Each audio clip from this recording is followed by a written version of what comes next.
On va peut-être comprendre ce que je vais dire aujourd'hui. J'espère. Je sais que vous êtes des gens très intelligents. Géopolitique. J'ai dit la géopolitique est très intéressante parce que la géopolitique parle des sites géographiques et les populations qui sont à l'intérieur et le leadership.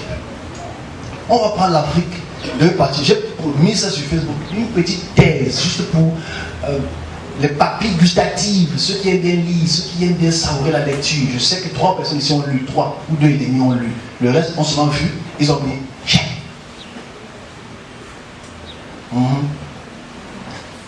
Il n'y a pas de honte à ça. Au moins tu as quand même participé à mettre j'aime.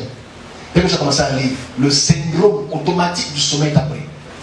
Empire du 3 heures plus tard, on a dit la vérité.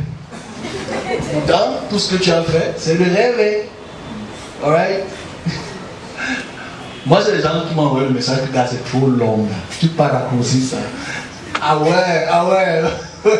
Mais c'est long. Mais quand tu veux lire l'histoire des manas, tu vas lire, écouter 9 minutes comment sa femme l'insulte. Oh, tu es un idiot. Tu as le tape. Oh, la femme là, elle est bête. C'était moi. 9 minutes. Pourtant, le texte là, c'est 5 minutes. Et quand tu penses à 5 minutes, tu as l'histoire de tes mains. Et tu connais comment le monde est géré par les hommes. Mais vous êtes plus pour les prières. Et je n'ai pas de problème avec ça. Ok, bon, on y va. On parle d'Afrique. Alors, l'Afrique, qui est un nom qui est vraiment donné depuis la base européenne, il y a beaucoup de façons d'appeler l'Afrique. Les Africains appellent Taméry. Il y a d'autres noms qui sont donnés, que j'ai postés. Mais ici, je veux qu'on puisse parler de l'Afrique et sa géopolitique.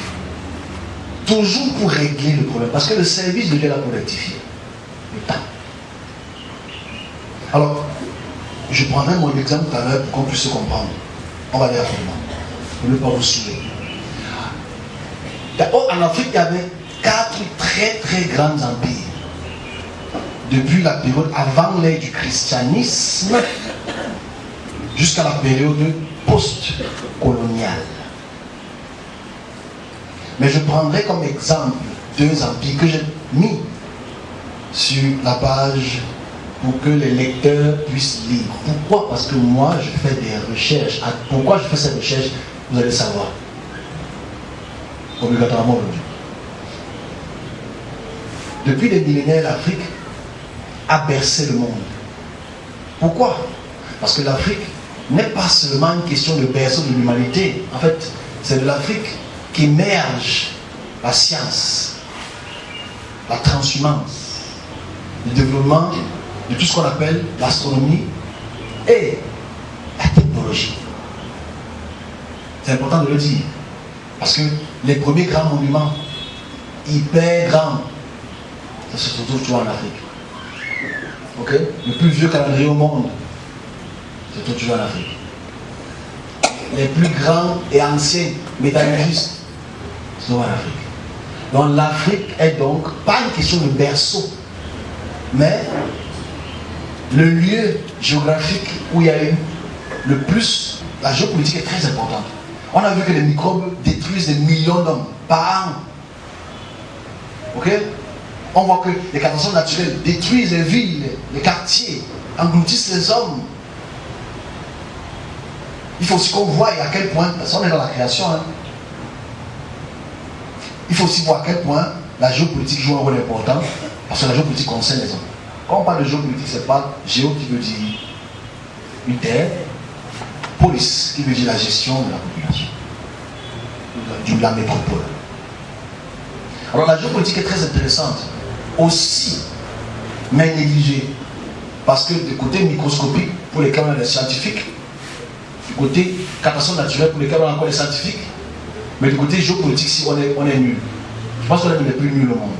Parce que les scientifiques peuvent anticiper sur les microbes.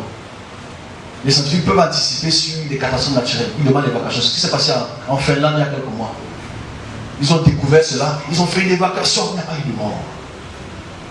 On se comprend? Il n'y a pas eu de mort. Mais moi, c'est une chose que j'ai vu, j'ai annoncé. Mais tant mieux. Il y a des scientifiques qui annoncent cela et préviennent. Un truc comme ça arrive au Cameroun. Il y aura des morts. Parce qu'on n'écoute pas ni les scientifiques, ni ceux qui ont le devoir. Alors, on est dans la géopolitique. Je vous parlais de 3 exemples de la géopolitique. Vous voyez que dans le côté microscopique, on change de temps. Du côté catastrophique, catastrophe naturelle, on change de temps. La vision est, ce qu'on appelle vision, est un changeur de temps, ou de dimension du temps.